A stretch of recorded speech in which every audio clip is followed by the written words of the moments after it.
What's good, YouTube? This your boy Carlton Irvin here with another video concerning all things related to fantasy football. Like and subscribe, and also follow my Facebook community, Broad Street Bullies Fantasy Football on Facebook. You can send your request to join, and I will accept your invite. But today we're talking draft strategies. Some of the most common ones, the three I want to talk about, is the wide receiver, early QB strategy, and also the running back strategy, double RB strategy. Now look, I'm gonna start with double RB strategy.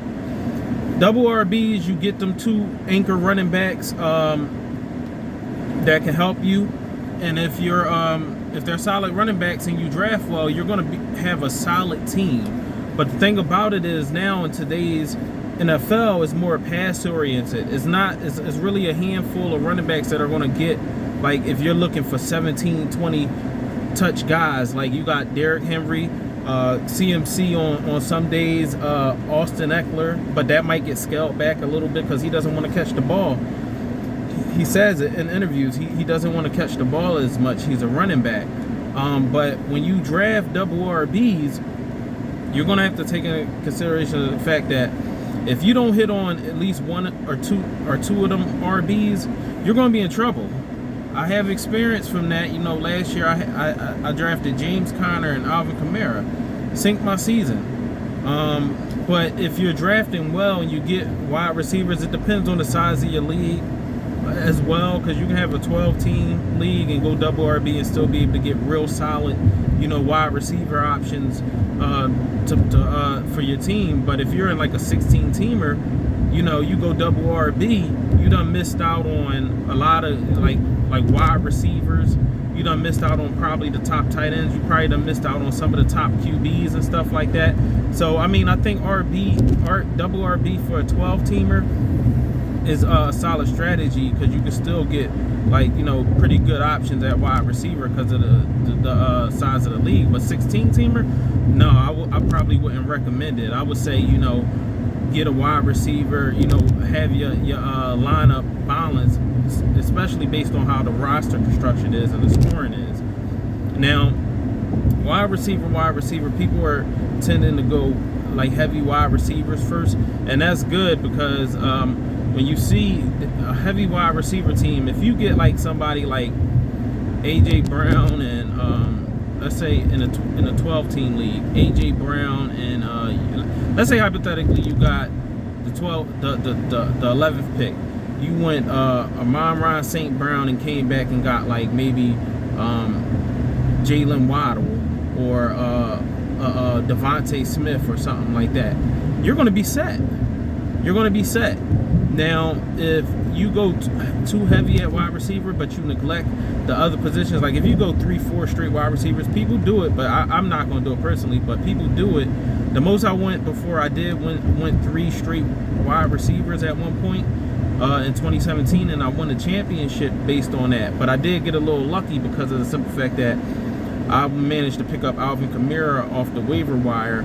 I had Leonard Fournette. I drafted him as a 4th-round running back, and I also traded for Melvin Gordon at in the middle of the season, and that propelled me to a championship. But even with me taking 3 straight wide receivers, if I didn't get lucky on them running backs, picking Alvin Kamara up off the waiver wire, drafting Leonard Fournette, trading for Melvin Gordon, my team probably could have been horrible. So it's like, look, when you go heavy at the wide receiver position in drafts, you got to account for the league size and what the draft board looking like. Because if you go heavy wide receiver and then you're just heavy at wide receiver, or the wide receivers don't your wide receivers hit, but every position is like so, you're going to be like an average team. You never know what happens. You might get lucky, but you'll be like an average team that's probably battling for a playoff spot, but you're not like excelling. Now, on to the next strategy. This strategy, the early QB strategy, I think, me personally, and it does make sense in today's NFL. If you're in a 12-teamer, you don't have to go early QB. I mean, you can, but you know, you have more value to you. But like a 16-team league, single QB, if you're drafting against pros and stuff, you should go. What you call it? You could consider going early QB, or at least grabbing one up by the second round or something like that, because them QBs are the most important. The thing that makes QB strategy, in my opinion, like going early QB, a real good strategy, is because if you draft a QB your first round, you don't have to worry about that position until like the 6th or 7th round.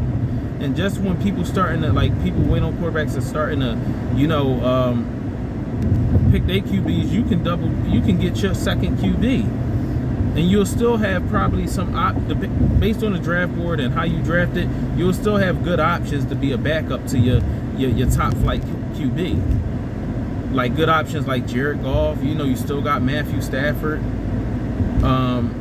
So, and then it also allows you to go wide receiver, running back, or tight end, wide receiver, anything. Like, especially in them deep leagues. And them deep leagues is about getting the best players, but it's also about making sure you get good value through the draft and trying to build your core players as strong as you can. Try to be as balanced as you can. Try to get, you know, top performers at them three main positions: running back, tight end, wide receiver. And then you fill in the pieces around your draft board. You get some other stuff, people that you think can break out, people that you think will be consistent for you, and that's how you attack it.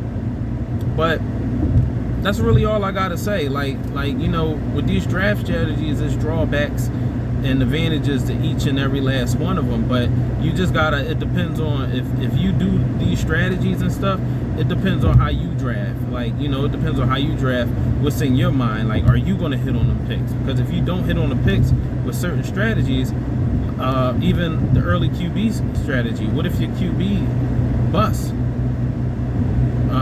Then if your QB busts and you didn't draft well, you're gonna be in for a year. So look, that's all I got today.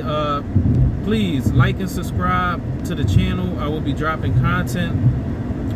Also, join my Facebook community, Broad Street Bullies Fantasy Football. And I'm out. I'll drop a video soon again. All right, peace.